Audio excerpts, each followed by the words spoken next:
I've never murdered anyone. And the day before yesterday, when Your Honours gave us a break, I went to that prison and I sat with him for an hour. I tried to engage him concerning the evidence, and he lost the desire to follow me within less than a minute.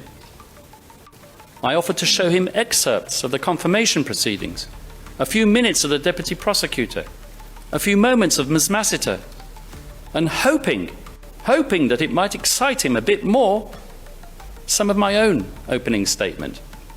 He shook his head firmly. I implored him.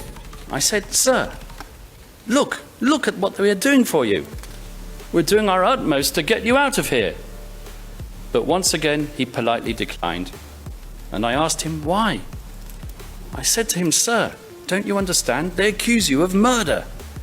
They say that you murdered thousands when you were the mayor and when you were ruling your country." And then he repeated the question that he has always asked me for a year or more. "How does the prosecution say that I did this?" "Well," I replied, "I thought until Monday that it was because of those speeches of yours. But then your prosecutor told the honourable judges the other day, throw them all out. They're not necessary for the confirmation. He claims that he still has enough evidence to convict you without all the bluster." And the former president repeated the question, "But how? I've never murdered anyone. And they talk about thousands?" And then I tried to explain to him arcane concepts such as indirect co-perpetration.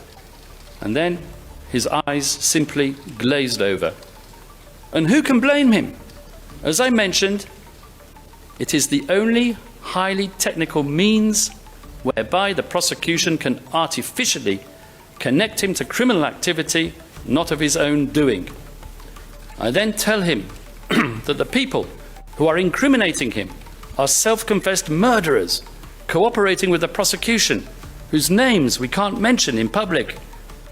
I tell him that in return for their dubious services and their expressions of so-called remorse, as the prosecutor puts it, they will not face trial at the ICC, probably nowhere in the world, and will be rehoused with new identities.